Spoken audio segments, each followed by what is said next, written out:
మీకు అగేన్స్ట్ గా ఓటు వేశారనేది మీరు గుర్తు పెట్టుకోండి నాగలక్ష్మి గారు.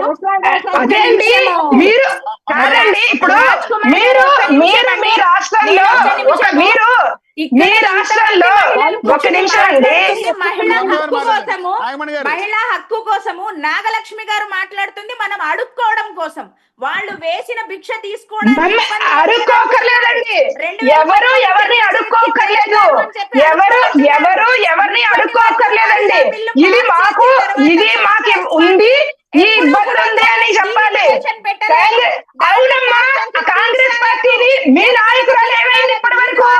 షర్మిల గారు కొత్త పార్టీని పెట్టి తాప చుట్టేసి ఎన్నో కుటుంబాలని రోడ్డునేసేసి ఈ రోజు వచ్చారు. ఇప్పుడు మీ కాంగ్రెస్ ప్రభుత్వం మహిళా నాయకురాలు ఏమైంది?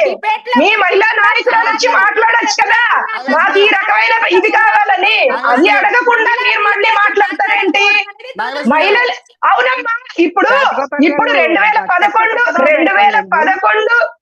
2011 సెన్సెస్ ప్రకారం 33% రిజర్వేషన్ ని గనక ఇస్తే ఇప్పుడు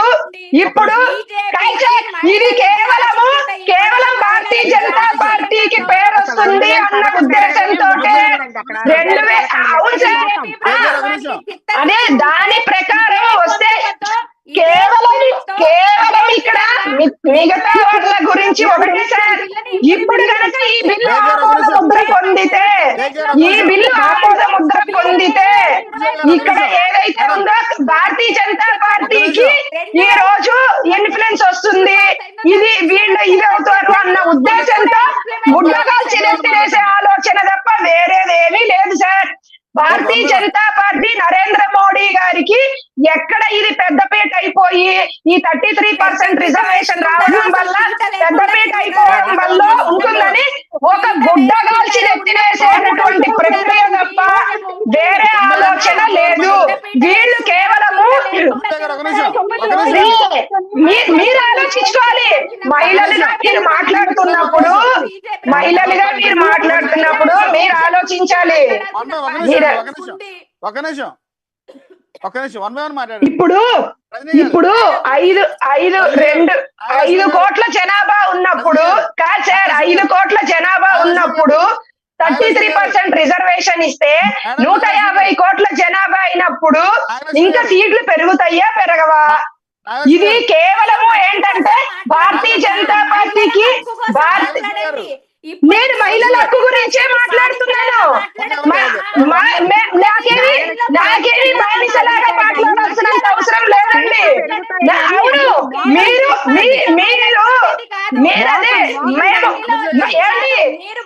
ఈ రోజు 33% రిజర్వేషన్ వస్తే మీ పార్టీలో మీరు పోటీ చేయడానికి మీకు హక్కు ఉంటుంది. ఎవరికైనా 33% రిజర్వేషన్ ఇంప్లిమెంటేషన్ అయినప్పుడు అందరికీ వస్తుంది. ఏంటి మీ టైంలో 10%, 11% పూర్తిగా ఇవ్వలేదండి. 10.86% ఇచ్చారు మీరు మహిళలకి. మళ్ళీ మీరు కూడా ఈ రోజు మాట్లాడుతున్నారు. మీరు దాని గురించి మీ టైంలో కంటే మా టైంలో ఎక్కువగా మహిళలకి పెద్దపీట ఇచ్చారు. రిజర్వేషన్ లేకపోయినా మోడీ గారు భారతీయ జనతా పార్టీ మహిళలకి పెద్దపీట వేసింది. మీరు అది గమనించండి. మీరు ఏంటి ఎక్కువ అమిత్ షా గారు 1 మినిట్ అండి. నాగలక్ష్మి గారు ఒక నిమిషం. నాగలక్ష్మి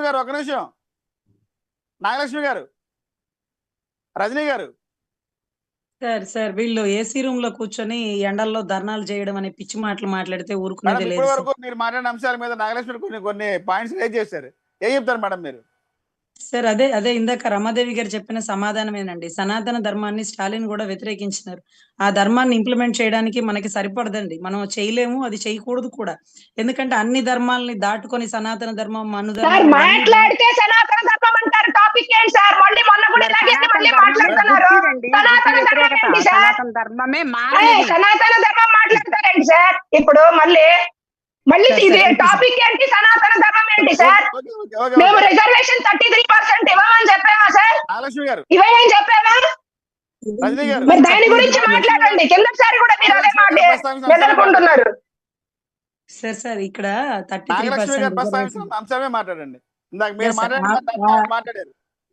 ఆవిడ ప్రస్తావించిన అంశాల గురించే సార్. ఇక్కడ మహిళలకి పెద్ద పీట వెయ్యాలి. కానీ ఆ పీట ఏదో మహిళలకు ఒక్కదానికే వెయ్యండి. డీలిమిటేషన్ పీట కూడా మహిళా పీట మీద కలిపేసి ఇద్దరిని ఒకే దాని మీద కూర్చోపెట్టదామంటే అది అవ్వదు. ఎవరు ఒప్పుకోని పరిస్థితి. ఏదో దక్షిణాది రాష్ట్రాలకి నష్టం వస్తుంది అనేటటువంటి అపోహలో ఉన్నప్పుడు పూర్తి క్లారిటీ బీజేపీ ఇవ్వలేనప్పుడు ఇలాగే ఫెయిల్ అయిపోతుంది. అసలు వండర్ ఏంటంటే గుడ్డగాల్చి నెత్తినేయడానికి తప్ప వేరేదేం లేదు సార్. గుడ్డగాల్చి బీజేపీకి ఈ రోజు వస్తుందని గుడ్డగాల్చి నెత్తినేస్తారు. అన్ని అలవాటు అయిపోయినట్టున్నాయి. అవునండి, మీకే సిగ్గు ఎగ్గు లేకుండా మాట్లాడుతున్నారు. ఇలా మేడం ఆ మాటలు అలాంటి మాట్లాడొద్దండి నాగలక్ష్మి గారు. అలాంటి మాట్లాడొద్దు. ఇది మన లైవ్ లో మాట్లాడుతున్నాం. పర్లేదండి. ఆవిడ కొంచెం భావోద్రేగానికి లోనయ్యారు అనుకుంటామే గానీ ఆవిడ గురించి మేము తప్పుగా అనుకోము. సార్ ఇక్కడ ఏంటంటే అసలు 23లో అయిపోవాల్సింది ఇప్పుడు ఎందుకు అవ్వలేదు అంటే ఎలక్షన్ స్టంట్ అంటే 14లో మీరేం చేసినారు, మీది ఎలక్షన్ స్టంటేగా అంటే సరే వాళ్ళదనుకో మీది కూడా అదేనని మీరు ఇండైరెక్ట్ గా చెప్తున్నట్టేగా. సరే అదంతా తీసేయండి. ఇప్పుడు మళ్ళీ ఫ్రెష్ గా పెట్టండి. శనివారం వీగిపోయింది కదా, సోమవారం పెట్టండి. ఓన్లీ మహిళా రిజర్వేషన్ పెట్టండి. మేమందరం యాక్సెప్ట్ చేస్తారని. అయినా పార్లమెంటులో 16 మంది అసలు యాక్సెప్ట్ చేయలేదు అంటే వాళ్ళు ఎవరో పట్టుకోవడం మీకు తెలీదు. వాళ్ళు ఎవరో తెలిసినా గానీ పక్కన పెట్టే పరిస్థితిలో మీరు చెప్తున్నారుగా, మీరే చెప్పేశారుగా తెలుగుదేశం వాళ్ళని, మీరే చెప్పేశారు. ఎవరో తెలియదు అంటున్నారు, మళ్ళీ మీరే చెప్పేస్తున్నారు తెలుగుదేశం వాళ్ళు వేయలేదు అని. మీకు తెలిసిపోయింది కదా దేవరాస్యం. ఏం చెప్తాం మేం చేస్తామని మేము చెప్పలేదు, చేయలేదు. ఎవరు తీశారో తెలియదని మీరే చెప్తున్నారు. ప్రశ్నగా మీరే, సమాధానము మీరే, రెండు మీరే చెప్తున్నారు. మీ తెలుగుదేశం వాళ్ళు పక్కకుండా మోడీ గారు చెప్తున్నారు మహిళా బిల్లు అమల్లోకి వస్తుంది, మీరు అని మీ జగన్మోహన్ రెడ్డి గారికి చెప్తే మీ జగన్మోహన్ రెడ్డి గారు వచ్చి మీకు చెప్పారమ్మా తెలుగుదేశం వాళ్ళకి పక్కన ఉండమన్నారని అదే చెప్పారు. మరి నిన్నటిదాకా జగన్మోహన్ రెడ్డి గారు అదే భారతీయ జనతా పార్టీకి మద్దతు ఇచ్చారుగా. ఈ రోజు అయిపోయేసరికి మద్దతు అయిపోయిందా? మరి నిన్న మాట్లాడింది ఈ రోజు మాట్లాడింది అదే. నిన్నటిదాకా ఒకటి ఈ రోజు ఒకటి. నరేంద్ర మోడీ గారు జగన్మోహన్ రెడ్డి గారికి చెప్తే జగన్మోహన్ రెడ్డి గారు వచ్చి మీకు చెప్పారా? మీకు చెప్పారా? రాహుల్ గాంధీ చెప్పడం కాదు, మీ జగన్మోహన్ రెడ్డి ఏం చేశారు?